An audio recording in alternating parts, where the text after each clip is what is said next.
Hi ಎಲ್ರಿಗೂ ನಮಸ್ಕಾರ. ಇವತ್ತು ಚಿಕನ್ ಗ್ರೇವಿ ಮಾಡೋದನ್ನು ಹೇಳ್ಕೊಡ್ತಾ ಇದ್ದೀನಿ. 4 ಚಮಚ ಎಣ್ಣೆ ಹಾಕಬೇಕು. 2 ಈರುಳ್ಳಿನ ಹಾಕಿಬಿಟ್ಟು ಚೆನ್ನಾಗಿ ಫ್ರೈ ಮಾಡ್ಕೋಬೇಕು. ಹಾಗೆ ಅರ್ಧ ಕೆಜಿ ಚಿಕನ್ಗೆ ಅರಿಶಿನ ಪುಡಿ, ಗರಂ ಮಸಾಲೆ ಪುಡಿ, ಹಾಗೆ ಧನಿಯಾ ಪುಡಿ ಮತ್ತು ಕಾಳುಮೆಣಸಿನ ಪುಡಿನ ಹಾಕಿಬಿಟ್ಟು ಉಪ್ಪು ಹಾಕಿಬಿಟ್ಟು ಚೆನ್ನಾಗಿ ಕೈ ಆಡಿಸ್ಬೇಕು. ಹಾಗೆ ಅರಿಶಿನ ಪುಡಿನೂ ಹಾಕಿರಬೇಕು.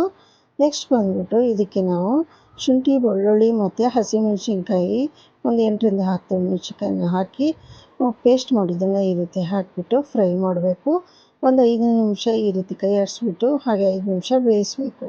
ಚೆನ್ನಾಗಿ ಬೆಂದ ಮೇಲೆ ಈ ರೀತಿಯಾಗಿರುತ್ತೆ. ಇದಕ್ಕೆ ನೆಕ್ಸ್ಟ್ ಬಂದ್ಬಿಟ್ಟು ನಾವು ಸ್ವಲ್ಪ ಮಿಕ್ಸಿ ಮಾಡಿದ್ದು ನೀರನ್ನ ಸ್ವಲ್ಪ ಸೇರಿಸ್ಬೇಕು.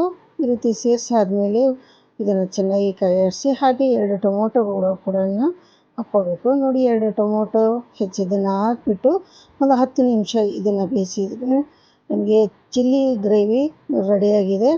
ಹಾಗೆ ಚಿಲ್ಲಿ ಚಿಕನ್ ಗ್ರೇವಿ ತುಂಬ ಟೇಸ್ಟಿಯಾಗಿರುತ್ತೆ. ಒಂದ್ಸಲ ಟೇಸ್ಟ್ ಮಾಡಿ ಪರೋಟ ಜೊತೆ ಟೇಸ್ಟ್ ಮಾಡಿಬಿಟ್ಟು ಕಮೆಂಟ್ ಮುಖಾಂತರ ಹೇಗಿತ್ತು ಅಂತ ತಿಳಿಸಿ. ನಮಸ್ಕಾರ.